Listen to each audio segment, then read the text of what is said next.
존경하는 노원구민 여러분, 최인남 부장님과 선배 동료 의원 여러분, 언론사 및 언론 관계자 여러분, 그리고 노원구민의 건강과 안전을 위하고 코로나19 확산 방지를 위하여 불철주야 노고가 많으신 오승록 구청장님과 1620여 관계 공무원 여러분의 노고에 깊은 감사를 드립니다.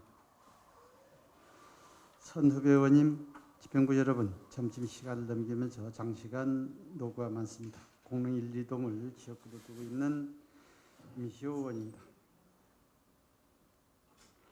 8대 의회 전체에 대한 얘기는 평가는 8대 의회 종료 후 각종 기록상으로 평가받고 보존될 것입니다. 따라서 오늘은 본 의원이 지난 3년 반 동안 구청장님을 비롯한 집행부에 부탁하고 촉구하고 제안했던 여러 가지 사안이나 사업들을 돌아보며 시작하고자 합니다. 청장님 답변들을 나누시기 바랍니다. 저기 글씨가 화면상 글씨가 적게 나와서 잘 안 보이겠습니다만은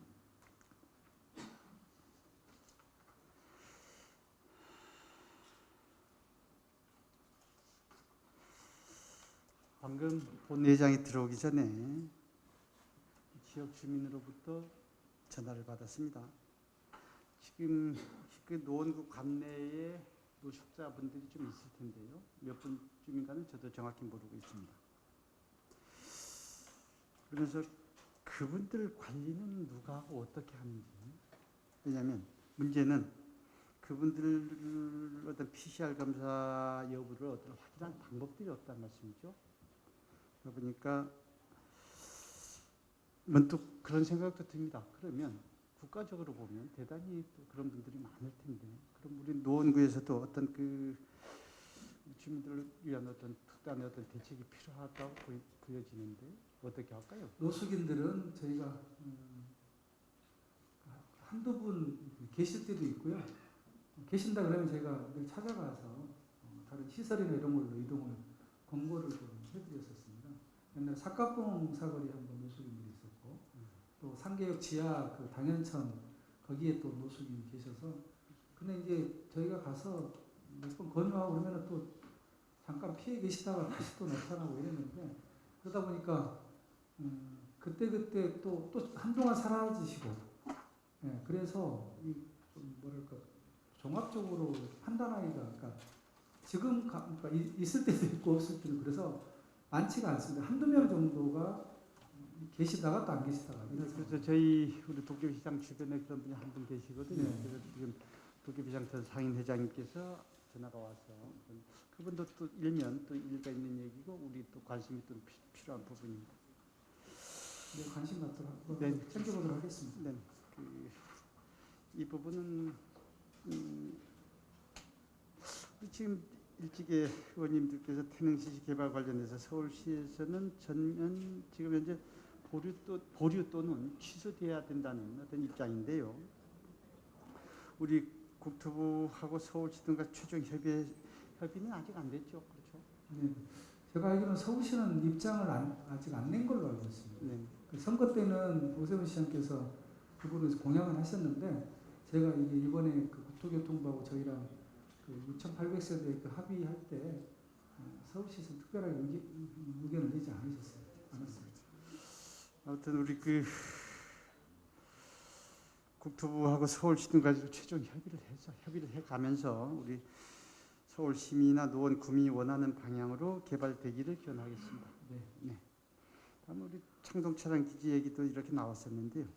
그 도봉주면의 시험장하고 그 토지 이용 계획 등 어떤 개발 방향에 대해서는 서울시가 지금 계속 협의 중 아니겠습니까? 예. 지금 거의 이제 성과가 막판에 실시 협약을 지금 12월 22일 날 서울시청에서 네네. 저희 시장님하고 의정부 시장하고 저랑 3자 실시 협약 체결을 하기로 지금 날짜를 확정을 했습니다. 그래서 막판 지금 그 문구를 다듬기 위해서 지금 협상 중에 있다는 말씀입니다. 네. 아무튼 그 최상 최고의 가치를 창출할 수 있는 방법을 우리 정부나 서울시, 서울대병원 측과 이렇게 협의하고 도출해 주시기 바랍니다. 그리고 그 지난번에 사업의 명칭 변경에 대한 부분입니다만은 원래 그 SBMC로 쓰다가 지난번에 청장님께서 오세훈 시장님 만나면서 SNBMC라고 명칭을 이렇게 바꿨던데요. 명칭 문제는 정리가 됐습니까? 서로 각자 쓰고 있습니다. 서울시는 그냥 서울 SMBC가 서울 메디컬 바이오 클러스터. 네. 저희는 SNBMC 서울 노원 바이오 클러스터 이렇게. 노원 N 반드시 좀 넣어야 된다. 저희 노원은 그렇게 계속 쓰고 있고요. 네네. 서울시는 그냥 서울시만 그렇게. 네, 잠시 원활한 진행을 위해서 잠깐 말씀드리겠습니다. 멈춰주세요. 질문 요지서 외에 제출하신 질문 요지 외의 내용은요. 구청장님께서는 요지서 외의 질문에 대해서는 답변 가능하시면 하실 수 있는데요. 그렇지 못한 경우에는 회의를 마치는 서면으로 답변서를 답변하겠습니다. 청장님 답변 불편하십니까? 괜찮습니다. 청장님 지난 11월 24일 제1차 본회의 시 5분 발언을 통해 지난 10년간 노원구의 심각한 인구 유출 문제에 대한 대책이나 방안을 고민하셔서 오늘 답변 말씀을 달라고 하셨습니다. 혹시 고민해 보셨습니까? 그건 늘 고민하던 문제고요. 특히나 그때 의원님께서 통계로 이렇게 일목요연하게 정리해 주셔가지고 특히나 동별로 인구 감소하는 그 분석 결과가 굉장히 흥미로웠습니다. 그때 상계 3사동이 한 12,000명 가까이 10년 동안 빠졌고 유일하게 인구가 늘었던 동네가 상계 5동 123명인가 늘었었는데 그게 굉장히 인상적이었고요. 저도 이제 그걸 왜 그랬을까를 좀 한번 따로 좀 분석을 해보고 싶은데 아직 거기까지 엄두를 못 내고 있습니다. 역시나 늘 말씀드리지만 인구 유출은 지난 3년 전에 제가 여론조사 했을 때도 주거 환경 열악이 40%를 차지했기 때문에 결국 노원구는 아파트 재건축으로 가야 된다라는 게 저는 결론이고요. 그 재건축이 되지 않는 상태에서 인구 감소를 막을 수는 없다. 그래서 지금 재건축에 더욱더 저희가 적극적으로 지금 추진을 하고 있고 장관도 만나고 정부에도 계속 촉구하고 있는 그런 상황인 것 같습니다. 네, 아무튼 많은 고민 이렇게 해주시기 바라겠습니다. 화면에서 보고 계십니다. 본 의원은 8대 의회에서 5분 발언을 24회에 걸쳐서 36가지 사안을 청장님께 부탁도 하고 촉구도 하고 제안도 드렸습니다. 본 의원은 그중에서도 지금은 공동 최고의 명소를 자리 잡은 경춘 폭포를 설치한 것을 주민 여러분들과 가장 뜻깊고 보람있게 생각하고 있습니다. 그럼에도 불구하고 지금까지도 아신 부분은 노원구 관내에 존재하고 있는 군부대, 즉 평시에는 1년에 몇 번밖에 사용하고 있지 않은 방공포 부대 3개소를 훈련 기간 이외에는 구민 여러분들께서 이용하면 좋겠다 하는 아쉬운 마음은 지금도 갖고 있습니다. 청장님 답변 부탁드립니다. 예, 지금 현재 영축산 정상에 군부대가 있고요. 수락산 정상은 아니고 상계 1동 홍파복지원 위쪽으로 올라가면 또 군부대가 하나 있고요. 그다음에 공릉동 백세문에서 올라가다 보면 중간에 군부대가 있는데 일단 월계동 영축산 부분은 저희가 순환산책로 만들 때 그 정상까지 치고 올라가려고 했었는데 국방부가 그래도 양보해서 그 정도 아주 정상까지는 아니지만 거의 한 구분응선까지 이렇게 오를 수 있는 정도로 저희가 타협을 했기 때문에 더 이상 그쪽 군부대를 활용하는 부분에 대해서는 더 이상 이제 제가 최대한 얻어낼 건 얻어냈다고 보고요. 그다음에 수락산 쪽 홍파복전 위쪽의 군부대는 거기는 거의 저도 확인해 보니까 한두 번 쓰고 있어서 그거를 청소년 시설로 좀 썼으면 좋겠다 싶어서 현재 저희가 용역을 좀 하기 위해서 구에 제출해 있는 상태입니다. 그래서 그 용역 결과에 따라서 그 부지를 어떻게 쓸 건지 그 결과를 가지고 국방부하고 협상을 할 생각이고요. 그 다음에 마지막으로 백세문에 있는 군부대는 그때 의원님도 말씀을 하셨는데 그게 이제 위치가 너무 이제 백세문에서 꽤 많이 올라가 있어야 되다 보니까 어떤 분들은 어르신들 쉼터 같은 걸로 좀 만들자, 어떤 분들은 청소년 수련시설을 만들자, 이런 다양한 이야기들이 있는데 위치가 너무 상당히 산 중턱으로 올라가 있기 때문에 물론 이제 찻길로 이어지는 길이어서 얼마든지 그 핸디캡을 극복할 수는 있겠습니다만은 아직까지는 그런 거에 대해서 구상을 좀 못하고 있습니다. 그래서 이게 될까? 이거에 대해 딱 이거다 싶은 게 아직 잡히질 않아서 계속 고민 중이라는 말씀을 드립니다. 네, 아무튼 어떤 식으로든 방법은 좀 찾아보시기 바라겠습니다. 다음은 구정질문 관련입니다. 아까 5분 받으면서도 얘기했지만 자료를 확인해 봤더니 8대 의회 오늘까지 총 7회에 걸쳐서 35가지 목록을 갖고 청장님과 질의 답변하는 시간을 가졌는데요. 구정질문을 통해 좀 더 큰 사안을 갖고 논구 전체의 발전 방안과 문제점 등을 짚어보기도 했고 대안을 제시하거나 제안도 해보고 방안들을 찾아봤습니다. 그래서 몇 가지 촉구합니다. 요청합니다. 제안하겠습니다.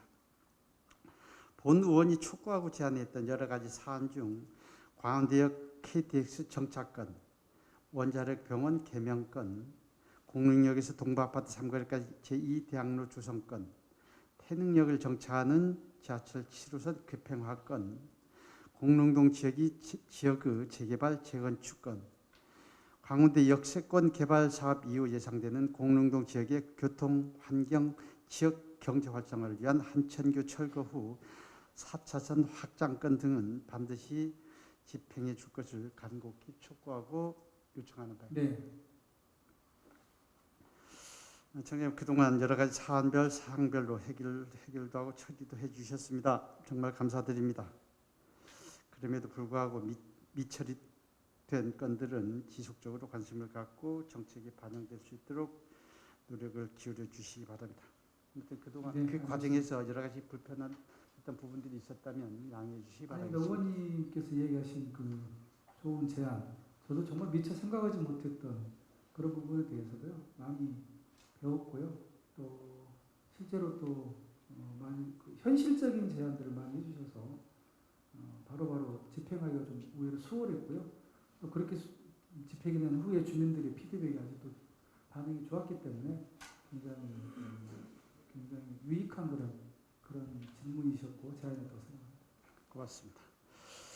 청장님께서는 지난 10월 말부터 노원구 관내 246개 경로당 중 150개 경로당 방문 간담회를 마쳤습니다.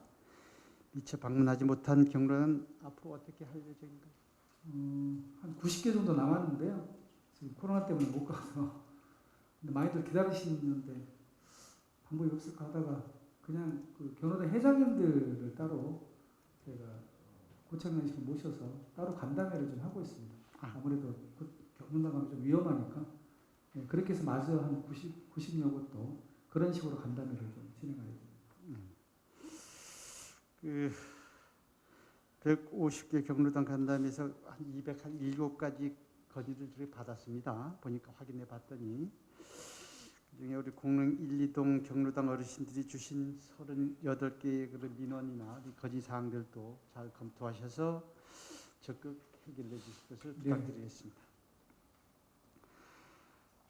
아울러 지난 2021년 하반기 지역 현황 간담회 시 공릉 1, 2동 주민 여러분께서 주신 24개의 건의 사항들도 적극 반영될 수 있도록 지역 주민 한 사람으로서 요청하는 바입니다. 제가 간담회 끝나면요, 보통 일주일은 열흘 후에 관계부서들이 다 모여서 그 후속 조치에 대해서 제가 한번 쭉 보고를 받고요. 또 한 달쯤 후에 또 점검을 합니다. 그리고 한 2달쯤 후에 또 점검을 합니다. 그래서 당장 완료한 것들은 완료한 거대로, 그다음에 추진 중인 것들도 계속해서 그것이 해결될 때까지, 물론 안 되는 것들은 안 된다고 빨리 말씀을 드리고 있고요. 근데 시간이 요하는 것들은 제가 계속 챙겨가면서 그 추진 사항을 점검하고 있기 때문에 하나도 허투루 새 나가는 경우는 없을 거예요. 왜 그러냐면 그걸 챙기지 않으면 제가 다음에 갔을 때 똑같은 질문을 받게 됩니다. 굉장히 저는 죄송하더라고요. 그 질문하신 그 민원 내신 분들한테. 그래서 제가 업무 스타일상 그런 거를 잘 못 견디는 스타일이어서 끝까지 하여튼 또 해결될 때까지 또 점검한다는 말씀입니다. 아무튼 모니터링 잘 하시면서 해결 잘 하시기 바라겠습니다. 다음은 노원구 관내 폐수집인들의 건강과 보행 안전, 생활 안정을 위하여 오늘 첫 질의에 들어가겠습니다. 질의에 들어가겠습니다. 청장님 혹시 노원구 관내에 고물상 수가 몇 개쯤 되고 폐수집인 수가 몇 분쯤 되는지 알고 계시죠? 피해 수집인 한 80명 되는 걸로 제가 알고 있고요. 고물상 한국 있습니다. 예, 2021년 11월 기준으로 보면 화면에서 보듯이 고물상 수는 15개에서 20개, 폐수집인 수는 14개 동에 80여 명으로 파악되고 있습니다. 세부적으로 보면 남자분이 34분, 여자분이 46분, 그 중에서 75세 이상 어르신이 59분으로 74%를 차지하고 있습니다. 코로나19로 택배 수요가 늘면서 종이 가격이 크게 올랐지만 폐지를 수집해서 생계를 끌어가는 노인들의 수익은 제자리 걸음이라는 통계가 있습니다. 여러 단계로 이루어진 폐지 유통 구조에서 제조회사의 이익은 늘어나지만 가장 아래 단계에 있는 폐지 수집 노인분들에게는 영향이 미치지 않기 때문입니다. 유통 구조를 보면 폐지 수집인 수집상, 압축상을 거쳐서 제지회사로 이어지는 유통 구조로 되어 있는데요. 폐지 줍기가 유일한 생계수단인 어르신들의 생활고는 더욱 커질 수밖에 없는 구조입니다. 유통구조 최하위에 있는 폐수집인들은 하루 종일 폐지를 팔아도 1만 원 정도의 수입을 얻습니다. 수혜를 못 입는다는 말씀입니다.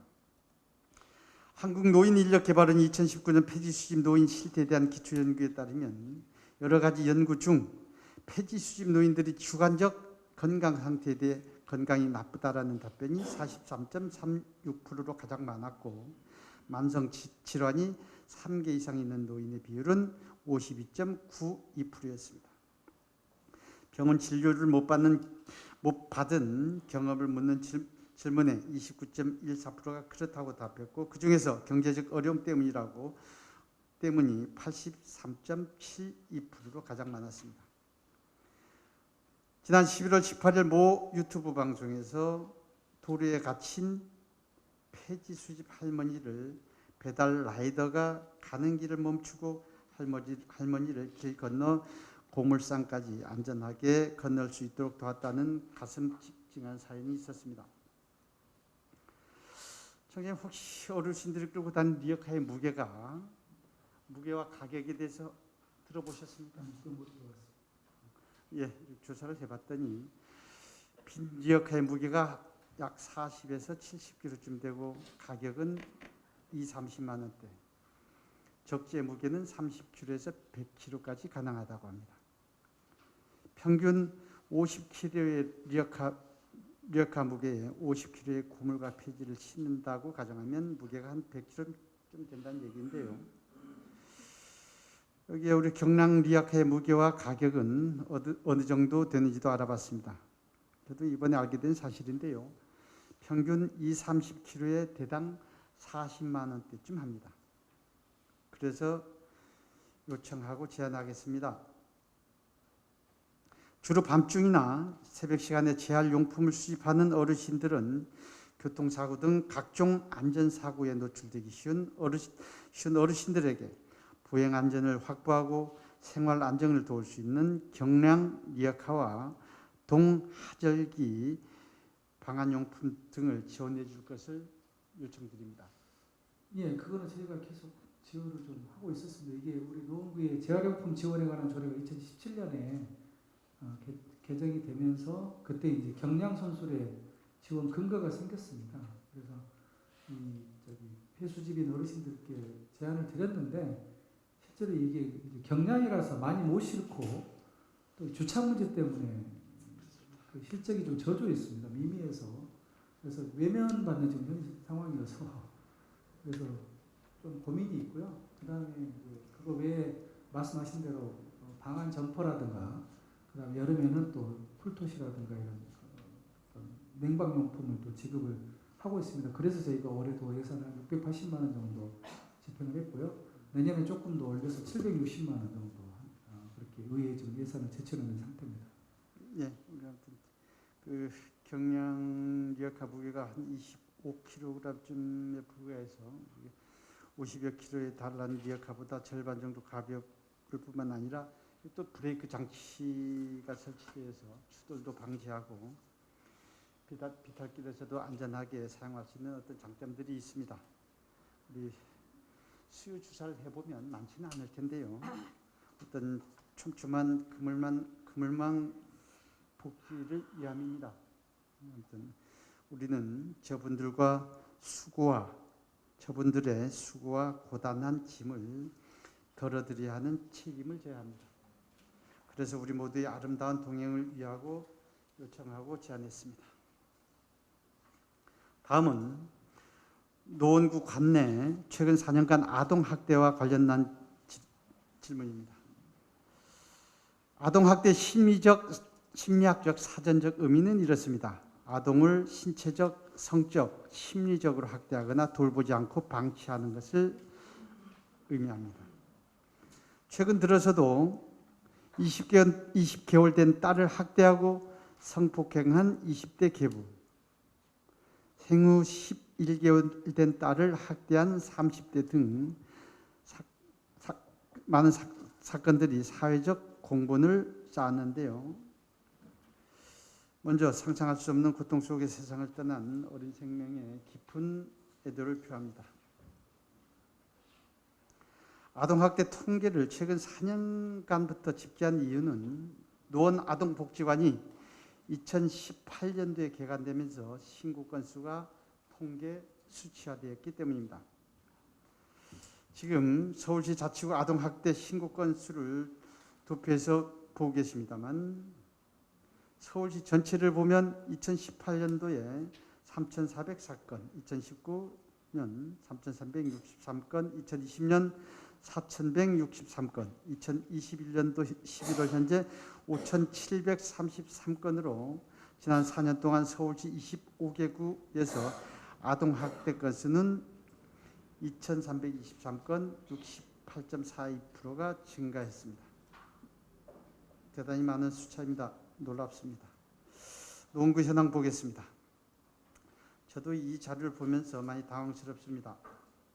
인구수나 그에 따른 아동수에 따라 차이가 있겠습니다만 4년 전인 2018년엔 인근 도봉구가 서울시에서 가장 많은 292명, 노원구가 두 번째 많은 259명이었는데 작년 2020년도부터 노원구가 타구의 추종을 불허할 정도로 가파르게 치고 올라갑니다.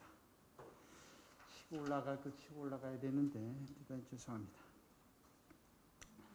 지난 4년간 동북 4구 중 도봉구, 강북구, 성북구는 50에서 70건 정도 늘어난 걸 확인할 수 있고 노원구는 아동학대 건수가 대단히 급격히 늘어났습니다. 좀 더 세부적으로 보겠습니다. 노원구는 2018년 259건 대비 2021년 11월 현재 609건, 신고 건수 350건, 135% 증가. 2019년 260건 대비 2020년 11월 현재 609건, 신고 340건, 126% 증가했습니다. 2020년도에도 423건 대비해서 신고 건수가 186건, 78%가 증가해서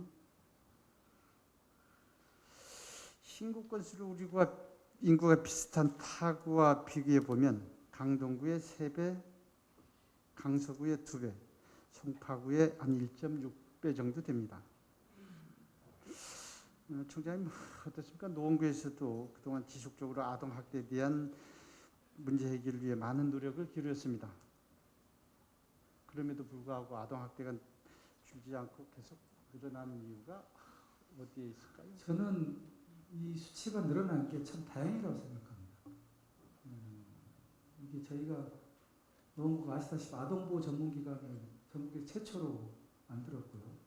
전담 공무원만 해도 지금 15명 정도 우리 보호팀이 지금 활동을 하고 있고 올해 저희가 학대 피해 아동센터가 전국에 최초로 만들었고 또 올해 영유아 전용 학대 피해 아동센터를 또 쉼터를 또 만들고 있습니다. 그래서 올해 초에 그 정인이 사건이 터지면서 굉장히 이제 신고를 해야 된다라는 주민 의식이 굉장히 좀 확대됐습니다. 그리고 이제 그래서 겨우 이제 공공에서 적극적으로 통계를 내기 시작한 게 올해 초입니다. 그에 비해서 저희는 2018년도부터 일찌감치 이 문제를 주목해서 기관도 만들고 계속 홍보도 했고 그랬기 때문에 이게 뭐 본인이 신고하든 주로 이웃이 많이 신고를 하는데요. 특히 부부싸움 같은 경우는 정서학대 쪽입니다. 그런 쪽으로 조금이라도 소란스럽거나 의식이 있으면 이웃들이 이제 신고하는 문화가 점점 퍼지고 있습니다. 그런 과정에서 일어나는 그 수치의 증가라고 보고요. 오히려 저렇게 신고해주고 양성화해버려야 저희가 빨리 찾아가고 가서 미연에 그 어떤 큰 사고를 방지할 수 있는 것이지 만약에 그런 폭력들이 계속 학대가 있는데도 불구하고 신고를 안 해버리면 알 길이 없습니다. 그렇기 때문에 저는 저 수치가 높아지는 부분에 대해서 전혀 걱정할 건 아니고 오히려 더 많이 신고해져서 사전에 그 어떤 그런 거를 예방하는 그런 통계라고 보기 때문에 저는 이렇게 놓은 거 가장 높게 나온 게 절대 문제가 되지 않는다고 생각합니다.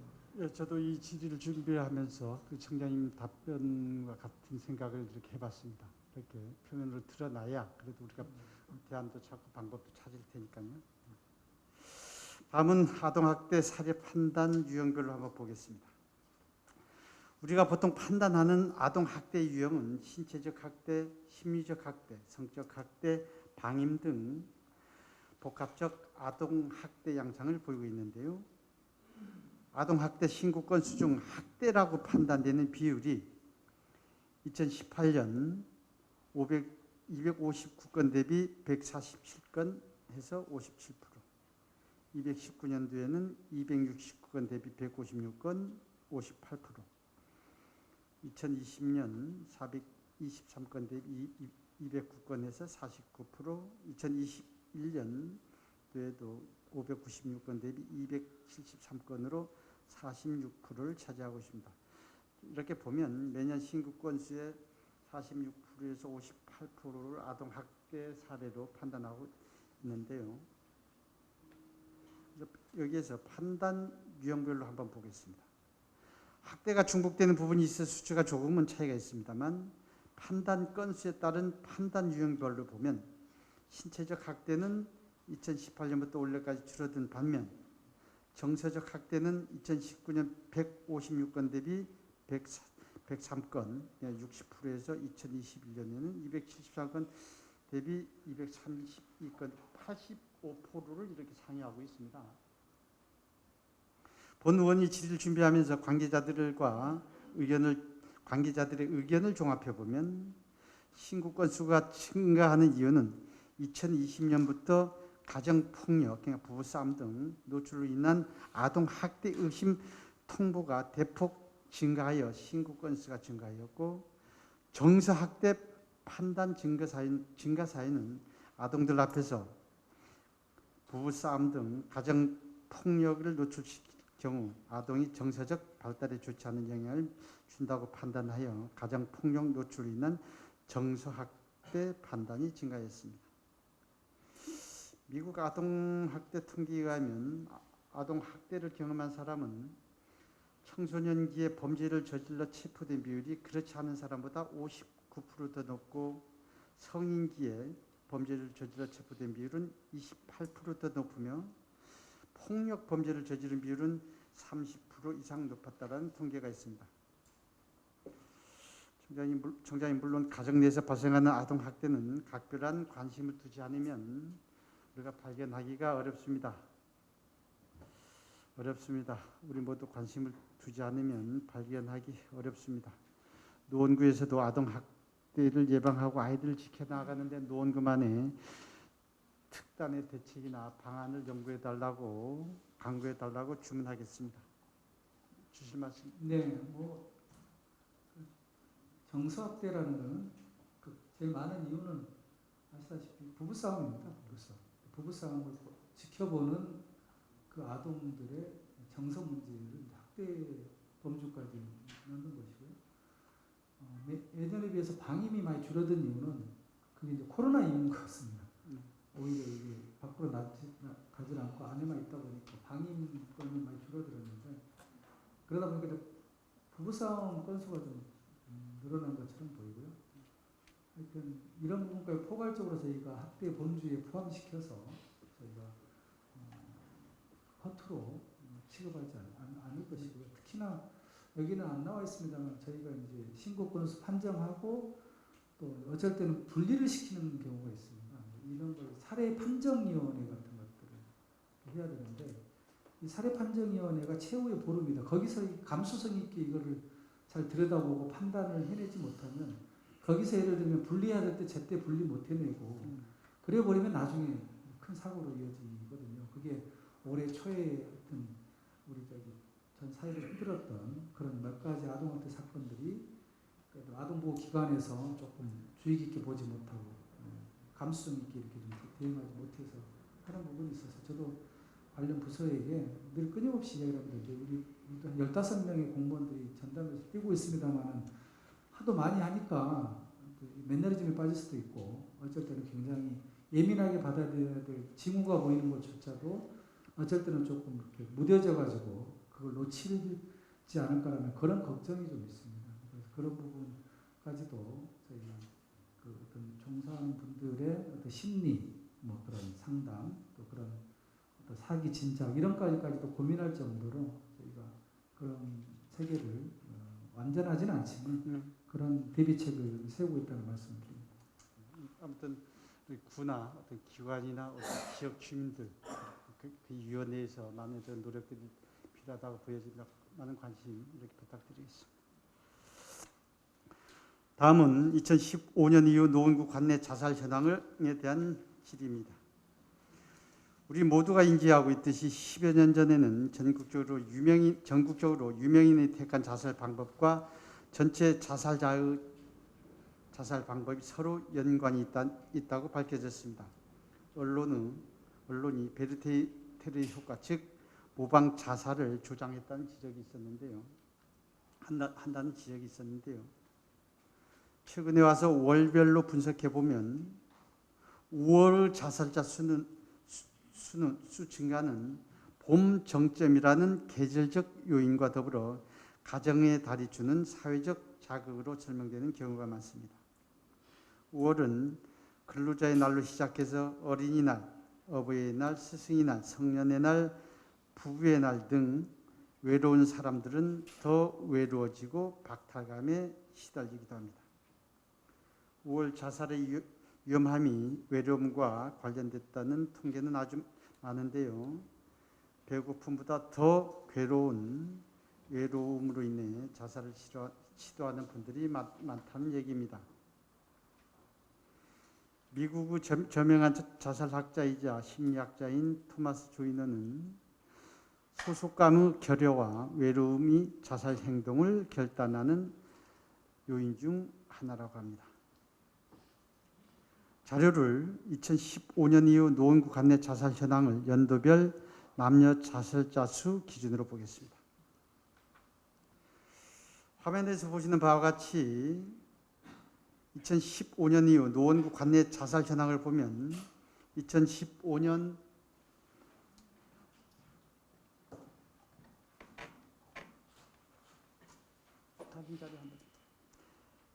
보면 2015년 146명, 남자가 99명, 여자가 47명. 2016년도에는 남자가 81명, 여자가 40명, 총 121명. 2017년도에도 남자 89, 여자 40, 총 129명. 2018년 여자 43, 남자 95, 총 138명. 2018년도에도 138명, 2019년도에도 127명, 2020년 115명, 총 777명, 연평균 130명이 이렇게 자살한다고 이렇게 나와 있는데요. 남녀를 구분해 보면 전체 770명 중 남성이 68.3%인 531명, 여성이 31.7%인 246명으로 남성이 여성보다 285명, 53%가 더 많이 자살한 것을 알 수 있습니다. 그 이유는 경제 사회적으로 많은 사정이 있었을 것으로 보여지기 때문에 이 자리에서 판단할 일은 아니라고 보여집니다. 다음은 연령대별로 보겠습니다. 10대가 777명 중 26명인 3.3%, 20대가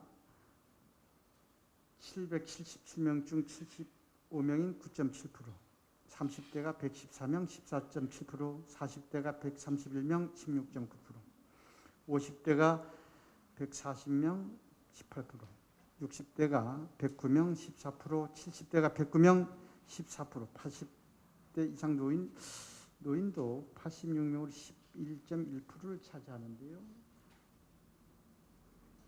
80대가 이렇게 자살률이 많은 건 좀 의외인 것 같고요. 다음은 장소별로 보겠습니다. 도표를 올려주시면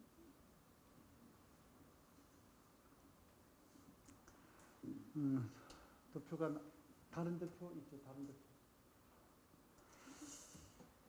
도표에서 우리 보면 강변에서 9분, 공공시설 19분, 노상 45분, 병원 97명, 숙박업소 6분, 야산에서 11분, 주택에서 377명, 기타 204명, 미상이 9분. 자료를 보면 공공시설의 자살한 수가 2018년 한 분에서 2019년도에 10명으로 이렇게 늘어났는데 공공시설이 구체적으로 어떤 장소나 원인은 알고 있습니까? 글쎄요, 저도 지금 처음 봤습니다. 그래서 어떤 공공시설을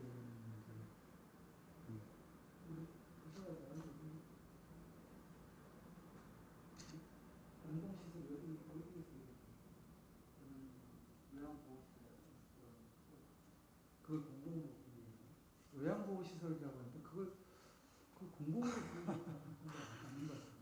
공공시설이 아닌 것 같아요. 한번 더 우리 팀장님 이렇게 한번 더 잘 파악해 보시고요. 그리고 노상에서 자살한 수도 보면 2018년도 5분에 2019년도 15분에 3배가 이렇게 늘어났는데 이거는 이제 장소는 그러니까 저희가 통계를 보니까 노원구에서만 일어난 일이 아니고요. 그 전국적으로 일어난 장소를 다 통합합니다. 그래서 노원구민이면 예를 들면 부산 가서 자살하더라도 노원구 통계로 잡히는 건데 그게 꼭 노원구 관내의 노상이라고 볼 수는 없습니다. 그러니까 전국적인 그런 현상으로 봐서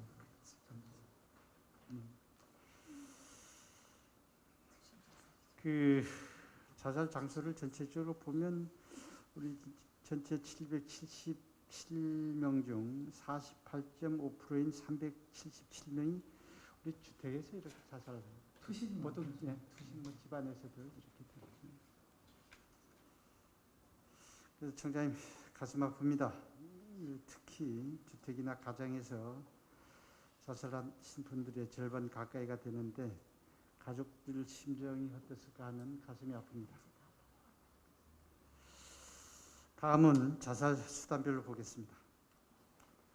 자살 수단별로 보면 도표에서 이렇게 보듯이 여러 가지가 구분적으로 알 수 있습니다. 마음 아닙니다. 이렇다 저렇다 말씀드리지 않겠습니다. 다음은 자살 원인별 현황을 보겠습니다. 분석 자료 통계는 통계청에서 제공하기 때문에 2019년부터 분석한 자료임을 말씀드리겠습니다. 자료를 보면 심리적 고통 및 정신질환이 증가로 인해 정신건강이 악화되고 있음을 보여주는 단적인 예인데요. 전체 243명 중 111명 45.7%를 차지하는 정신적 문제, 19.75%인 48명이 질병 문제, 18.5% 45명을 차지하는 경제적 문제 등 세 가지 자살 원인이 전체 85%를 차지하고 있습니다. 총장님, 우리 최근 들어서 코로나19 장기화로 답답함과 우울함을 호소하는 사람들이 많아지면서 이에 따른 고통이 극단적 선택으로 이어지는 경향이 많은 것 같습니다. 특히 앞서 말씀드린 대로 5월은 가정의 달로 가족 행사 등 여러 심리적 압박이 작용해 자살자 자수가 늘어난 추세입니다.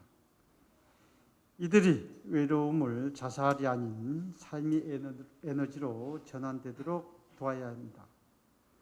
삶을 포기하지 않도록 긍정의 문자 메시지도 자주 보내주셔야 합니다. 국민들이 지친 일상에 새로운 활력을 불어넣어 주어야 합니다. 경제적 취약계층을 위한 안정적이고 생산적인 일자리도 창출해 주셔야 합니다. 복지 사각지대에 놓여 있는 정신적, 경제적 취약계층은 없는지 꼼꼼히 살피고 촘촘한 복지 그물망을 구축해야 합니다. 수의 이웃을 돌보는데 더욱 힘써 줄 것을 촉구합니다. 청장님 답변 듣겠습니다. 예, 그 자살 예방에 대한 종합적인 이제 대책을 저희가 저도 취임 초부터 중요성을 인지하고 여러 가지 이제 대책들을 세우고 있는데 결국은 이제 사람과 사람 간의 관계, 그러니까 대면 어떤 그런 관리 뭐 이런 데에 좀 중요성을 뒀었고요. 그래서 이웃들이 좀 그런 분들을 살피는 그런 시스템을 좀 짰었습니다. 제가 처음에 들어왔을 때는 이웃사랑 봉사단이라고 해서 한 3,000명 정도의 어르신들을 이렇게 주민들이 이렇게 돌보고 있었고요. 그래서 그 다음에 어르신 생활관리사라고 있습니다. 한 300명 되는데 그분들이 한 3,000명 정도의 어르신들을 케어하고 있었고, 제가 작년부터 이제 거기에 제외된 독거 어르신들 한 6,400명 정도를 200명의 주민이 돌보는 시스템으로 조금 더 추가했습니다. 그래서 똑똑똑 돌본다는 게 그 일환이고요. 그렇게 해서 대상자가 한 10,000명 정도 가까운 분들, 특히 이제 지금은 꼭 어르신뿐만 아니라 아까 우리 통계에서도 50대가 가장 많이 자살자가 많아서 고독사 예방 차원에서 저희가 50대 분들에 대한 전수조사도 하면서 특히 혼자 사는 분들에 대한 조사를 해서 평가를 하고 점수를 매겨서 따로 저희가 안부도 묻고 그런 돌봄 대상에 지금 저희가 포함을 시키고 있고 그렇게 해서 더 짜들어가고 있습니다. 그런데 여전히 뭐 허점이 있고 제일 문제는 결국은 우리 문을 열어주거나 우리 방문을 허락해 주는 분들은 절대 자살하지 않습니다. 제가 그동안 10년간의 통계를 보니까 예를 들면 어르신 생활관리사의 관리 대상이라든가 이웃사랑 봉사단의 관리 대상 또는 뭐 여러 가지 똑똑똑 돌봄단의 대상들은 자살하지 않습니다. 그러니까 제도권 밖으로만 나오면 절대 자살하지 않습니다. 문제는 문을 열어주지 않는 분들, 끝까지 거부하시는 분들, 내가 왜 동주민센터와 구청의 지원을 받아야 되느냐 하는 그런 자존심을 유지하시는 분들, 그런 분들이 정말 대책이 없습니다. 아무리 찾아가도 문을 안 열어주면 어찌할 방법이 없기 때문에 그 부분이 지금 계속 고민이 있고요. 특히나 또 이 자살 원인 중에 보면 정신적인 문제가 굉장히 프로티가 높습니다. 그래서 정신적인 부분은 저희가 안부 확인하고 찾아간다고 해결될 문제가 아니어서 저희가 이제 예를 들면 관내 여러 병원이나 의원 정신과 치료받으시는 분들을 좀 파악하고 우리 정신건강센터하고도 좀 연계해가지고 하고 있는데 아무래도 이제 정신적인 질환을 가지신 분들은 우리 통제 바뀌기 때문에 그런 부분이 가장 좀 어렵다는 말씀입니다.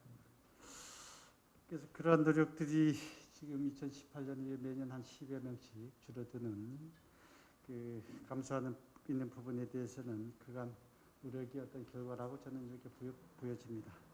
일단 5년 전에 이제 저희가 146명이었는데 작년에는 이제 116명까지 줄긴 했습니다만은 뭐 여전히 지금 높다고 생각하고요. 서울시 전체 평균으로 봐도 한 13에서 14위 정도 되기 때문에 아직 뭐 이렇다 할 성과를 거뒀다고 보기에는 굉장히 민망한 상황이라고 생각합니다.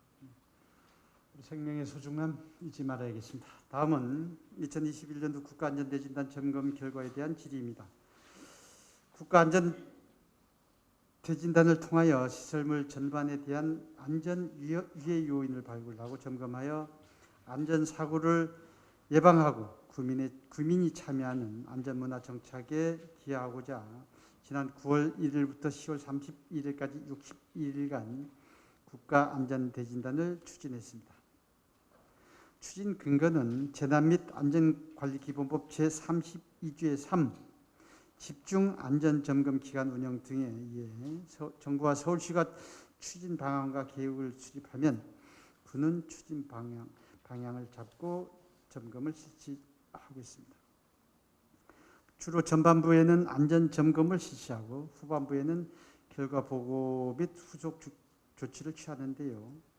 올해는 9월 1일부터 10월 31일까지 공공시설 33개, 민간시설 74개, 총 107개 시설물 대상으로 공무원 15명, 민간 전문가 88명, 공사와 공단 직원 8명 등 총 111명이 참여하여 점검을 마쳤는데요. 보고 받으셨습니까? 총 107개 시설에 대한 점검 결과를 보면 이상 없음이 69개소 64%, 현장 조치 완료 8개소, 보수 8개소, 보수 보강 예정인 공공시설 23개소와 민간시설 15개소 포함 38개소 36%가 지적을 받았습니다. 건설공사장 8건은 이미 현장 조치 완료하셨는데요. 보수 보강에 필요한 30곳 중 급경사지 3곳, 노후시설물 3곳, 복지시설 2곳, 도로시설물 22곳에 대한 보수 보강 계획은 지금 세우죠? 네, 세우고 있습니다. 네. 그리고 현장에서 그때 조치한 것도 한 8건 정도 되고요. 좀 심각한 한 곳은 좀 심각하기보다 약간 미세한 균열이 있어서 저희가 계속 지금 대책만을 하고 있습니다. 문제는 대진단 이후 사후 관리가 제대로 이루어져야 합니다. 국가안전대진단은 한정된 인력과 지원으로 짧은 기간 동안 많은 시설물을 점검해야 하는 어려움이 있습니다. 대진단을 실시한 시설물에서 사고가 발생하면 부실 점검으로 인한 책임과 비난은 점검을 실시한 기관이 받습니다. 결국 그 피해는 고스란히 주민들에게 돌아올 테고요. 청장님께서 지난 11월 24일 제170회 정례 1차 본회의 시정연설문을 읽어보면 2022년 구정운영 방향에 국가안전대진단 분야별 유형별 점검에 따른 안전 관련 내용은 그 어디에도 없던데요. 청장님 안전한 노원 만드는데 소홀함이 없도록 더 많은 노력이 필요하겠습니다. 워낙에 이제 최근에 광주에서 그 가림막이 무너져가지고 인명사고도 있었고, 하여튼 구창이 되고 나서 뭐 여름에는 또 수해 피해, 이 극경사지가 다 그런 곳입니다. 수락산과 불암산 쪽에, 또 영축산, 초안산에 극경사지 밑에 살고 계시는 분들, 또 여러 가지 신규 건축물, 공공시설물, 몇 년 전에 그 동작구 유치원 뭐 붕괴 직전까지 간 사고도 있고, 그래서 뭐 한 건이라도 터지면은 뭐 그냥 이건 뭐 변명의 여지가 없기 때문에요. 솔직히 3년 반 동안 그 굉장한 스트레스를 받으면서 살고 있습니다. 그래서 이 부분은 굳이 강조하지 않더라도 저희가 또 건축과 산하의 건축안전센터라고 따로 팀을 만들어서 저희가 점검을 하고 있고, 요즘은 최근에 교회 첨탑까지도 저희가 드론을 띄워서 확인하고 좀 위험해 보이는 두 군데를 철거하고, 요즘은 또 이제 그 드론을 이용한 점검, 이런 새로운 기술을 저희 노무부가 최초로 도입을 해서 이런 점검들을 계속 해나가고 있다는 말씀드립니다. 아무튼 우리 건강노원, 우리 안전노원을 만들어가는데 최선을 다해주시면 고맙겠습니다. 다음은 공릉이동 112-3번지 공릉동 다목적 구장 관련 질문하겠습니다. 청장님께서 인지하고 계신 바와 같이 노원구에는 3개 풋살장이 있는데 그중 공릉이동 예술사랑교회 옆에는 화면에서 보시는 바와 같이 공릉동 다목적 구장인 풋살장이 있습니다. 알고 계시죠? 네.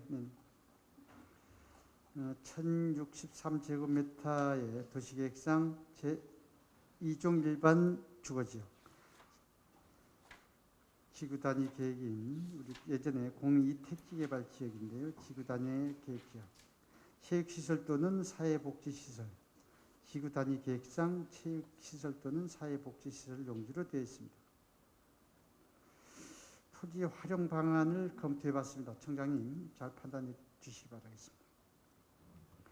현재 사용하고 있는 다목적 구장에 대한 변경 가능 여부에 대한 소관 부서의 검토가 우선되고 인접 화랑타운 아파트 주민, 현재 이용 중인 다목적 구장 이용자, 인근 체육시설 현황 등을 종합적으로 고려해야겠습니다만 공릉 이동 내에 부족한 생활 SOC에 대한 시설의 설치 등 주민과 이용자분들 모두가 만족하는 시설이 뭔지 조사 검토하여 타 시설로 활용 가능한지 고민해 보셨으면 합니다. 모두가 만족한다면 엊그제 개관한 학예 어울림센터처럼 어린이부터 어르신까지 각 층별로 문화 및 여가 활동의 생애 주기별 서비스를 향유할 수 있는 복합 공간을 조성하여 주민들의 삶의 질 향상에 절대적으로 기여할 수 있다고 보여집니다. 단 현재 공릉 이택지 지구단위 계획에서 체육시설 또는 사회복지시설로 결정되어 있으므로 체육시설 또는 사회복지시설 건립 시 지구단위 결정 내용인 건폐율 60% 이하, 용적률 200% 이하, 높이 3층 이하로 건축이 가능합니다. 타 용도 활용 시에는 서울시 권한입니다만은 도시계획시설이나 지구단위 계획이 변경 후 활용 가능합니다. 지구단위 계획 변경 절차에 들어가면 약 1년 정도 소요가 될 텐데요. 세부적인 변경 절차는 생략하겠습니다. 그래서 청장님 제안하겠습니다. 앞서 말씀드린 바와 같이 공릉동 다목적 구장의 용도 변경과 관련하여 인근 화랑 아파트 주민, 현재 이용 중인 이용자분들과 협의를 거치고 인근 체육시설 현황 등을 고려하여 설치된 지 30여 년이 다 돼가는 저 시설을 명품 시설로 재탄생시켜줬으면 좋겠는데 어린이들에게 꿈과 희망을 주는 공간으로 재탄생시켜 주십시오. 인근 과기대, 서울여대, 삼육대 학생들과 청년 일자리 창출과 창업을 위한 공간과 시설이 필요합니다. 공릉 주민들이 위로와 힐링이 될 수 있는 공간도 필요합니다. 주민들의 다양한 문화생활과 건전한 여가생활을 위한 기반을 구축하는 데 최선을 다해 주시면 고맙겠습니다. 어르신들의 삶의 질 향상을 위한 여가시설 확충도 필요합니다.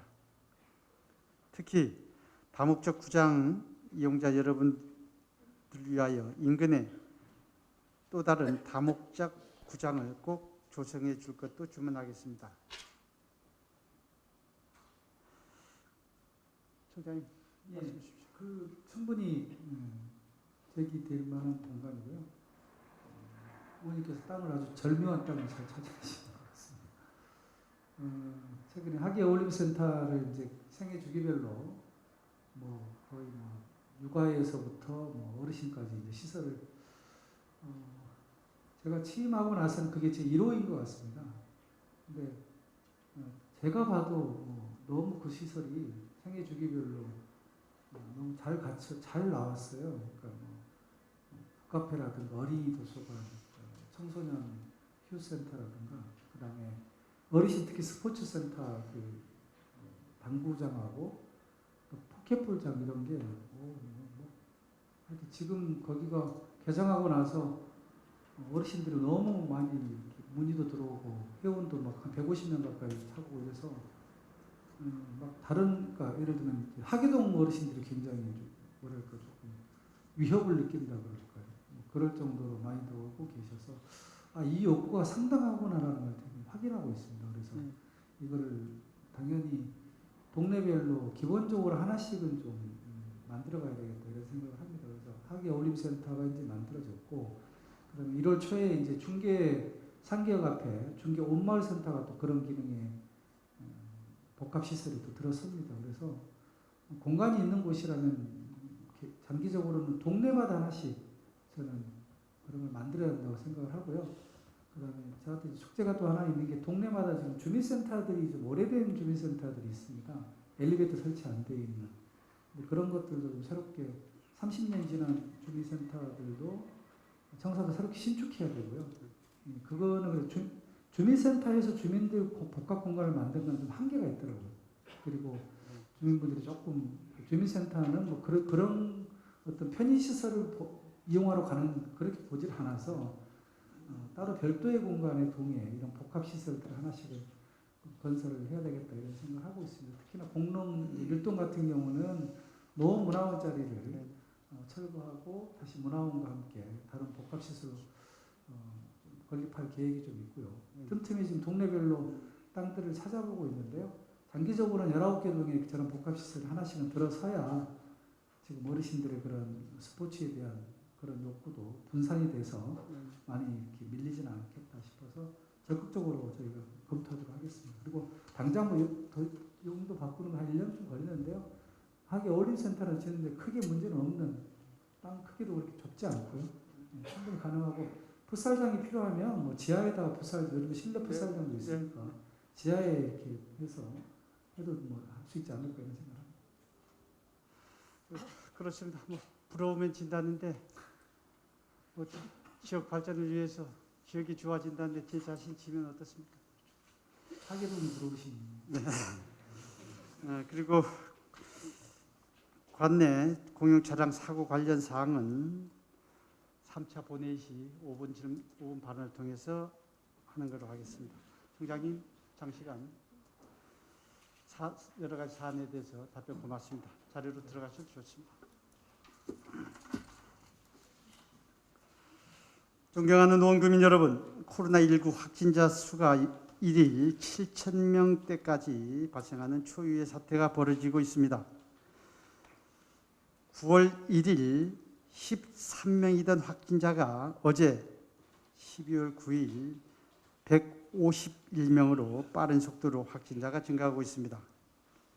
연말 각종 모임을 자제해 주시고 코로나 방역 기본 수칙을 잘 지켜주실 것을 당부드립니다.